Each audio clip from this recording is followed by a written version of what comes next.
Eh bien bonjour à toutes et à tous, c'est Karcha, j'espère que vous allez bien. Aujourd'hui on se retrouve pour la reprise des présentations de livres que j'avais arrêté un petit moment. Mais aujourd'hui on va reprendre avec un livre et pas n'importe lequel, Histoire des dinosaures de Ronan Alain. Bon moi la version que je vais vous présenter aujourd'hui c'est celle de 2012 imprimée en 2013. Mais si vous voulez il y a une réédition en 2015 faite par Flammarion aux collections Champ Science. Bon, avant de vous présenter le livre, je vais vous parler un petit peu de l'auteur, Ronan Alain, que vous connaissez déjà si vous avez visionné quelques vidéos de ma chaîne. Alors Ronan Alain, il est chargé de la conservation des collections d'oiseaux et reptiles fossiles au Muséum d'Histoire Naturelle de Paris. Pour parler un petit peu du livre, le mien vient des collections Perrin, il date de 2012 et fait environ 228 pages. Maintenant pour les présentations de livres, j'ai décidé de vous lire le résumé fait par l'auteur, car à part lui, qui peut mieux résumer son livre? Sait-on que les dinosaures n'ont pas disparu? Que l'on peut encore observer leurs descendants les oiseaux? Que ces volatiles disposaient d'un plumage multicolore aux motifs variés? Et finalement, que savons-nous exactement des dinosaures? Popularisés par des films à grand spectacle, ils sont devenus célèbres, mais restent inconnus. Or, la recherche a beaucoup appris sur ces gigantesques reptiles depuis une génération, à l'occasion de nouvelles fouilles, dont celle d'Anjac Charente, qui a mis au jour, en 2010, le plus grand dinosaure au monde. À travers cette synthèse inédite, claire et vivante, l'auteur retrace l'évolution de leurs différentes lignées au cours des temps géologiques lorsque les continents n'en formaient encore qu'un, la Pangée, et avant l'émergence des premiers humains. Donc, concernant mon résumé, le livre de Ronan Alain nous retrace vraiment l'évolution de la paléontologie depuis ses débuts. Il évoque les événements les plus importants du monde de la paléontologie, qu'ils soient connus ou pas. Il y présente aussi de nombreux paléontologues peu connus, vraiment très peu connus. Et il s'appuie aussi, et c'est ça que j'ai vraiment beaucoup aimé dans ce livre, qui en fait une sorte de roman dans un sens, et ben en fait il présente des événements qu'il a vécus. Notamment le plus connu, c'est celui de Anjac Charente, où il nous parle un petit peu des fouilles qu'il a fait.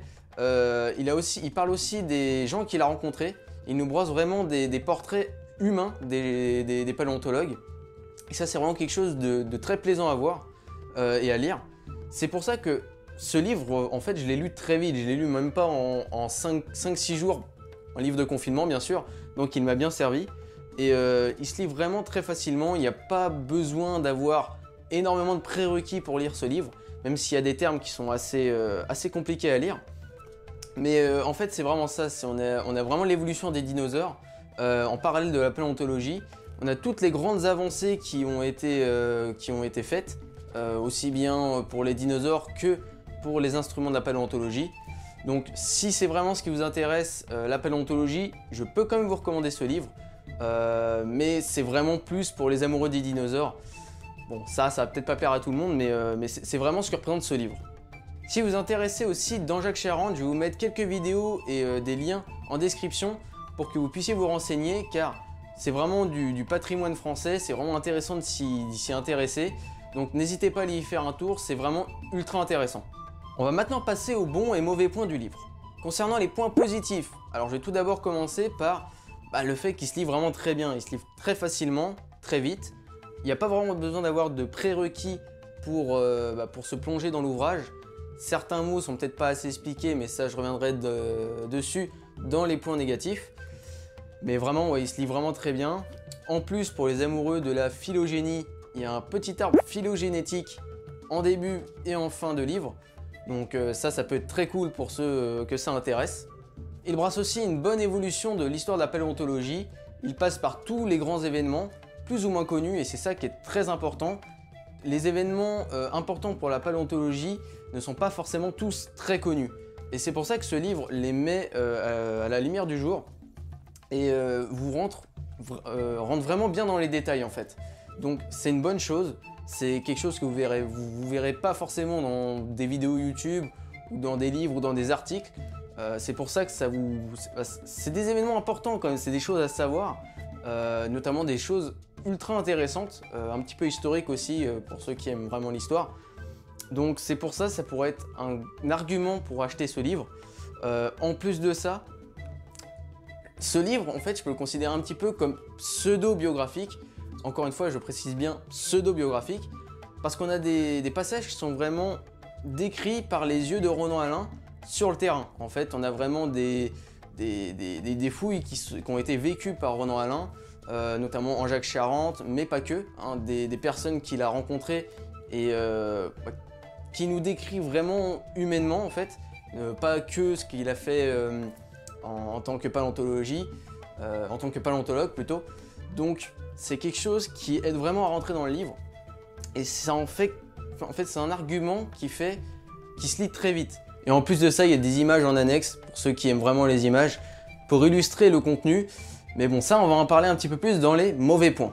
Bon, pour les mauvais points, il y a tout d'abord le fait que certaines infos sont maintenant obsolètes. C'est normal, hein, le livre est maintenant sorti il y a 8 ans, donc la paléontologie évolue, donc les recherches aussi évoluent, il y a de nouvelles données, etc. qui vont un petit peu soit préciser des choses du livre, soit complètement les contredire.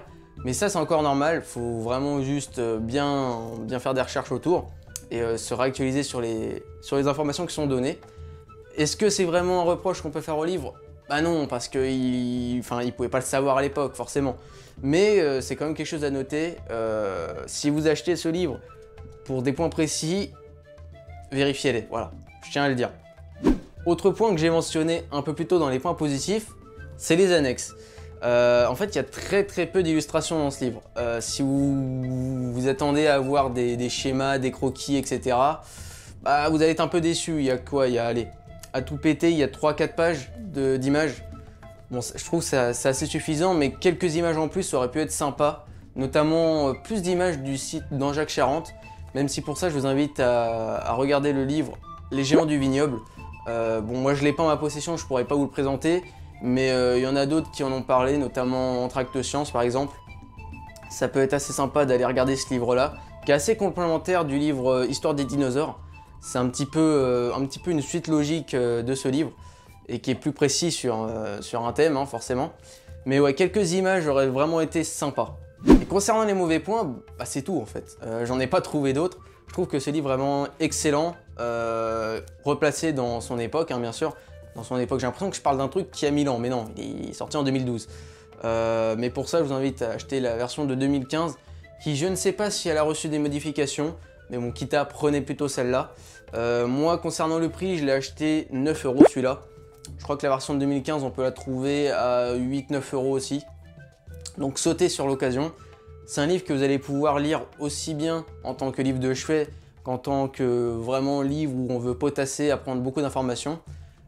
C'est vraiment un livre qui est important si vous voulez comprendre la paléontologie et comment la profession a évolué. C'est vraiment ultra important.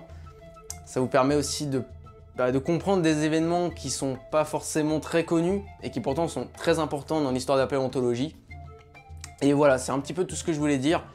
Concernant la note, pour moi je vais lui mettre un 9. Je peux pas lui mettre 10 parce que y a un petit peu des informations qui sont un petit peu erronées maintenant et des images en plus ça aura vraiment été sympa.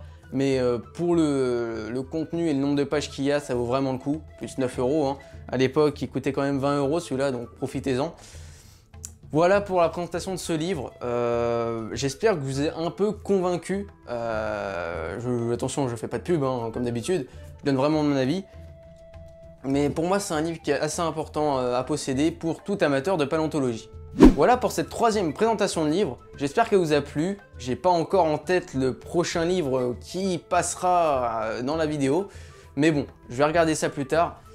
N'hésitez pas à aller voir l'Archosaure qui est sorti il y a je sais pas quand, hein, parce que à l'heure où je tourne cette vidéo, je suis encore en train de le monter. Mais bon, il devrait être sorti il n'y a pas trop longtemps. N'hésitez pas à me proposer d'autres livres aussi que vous voyez dans mon étagère et que vous voulez que je fasse en présentation. C'est toujours intéressant, hein. Moi c'est pour vous que je fais ces vidéos, pour présenter les livres et mes livres, mes coups de cœur, etc. Les livres que je conseille un peu moins. Mais voilà, n'hésitez pas, encore une fois. N'hésitez pas à liker, commenter, partager comme d'habitude. Et sur ce, je vous dis à plus dans un autre temps.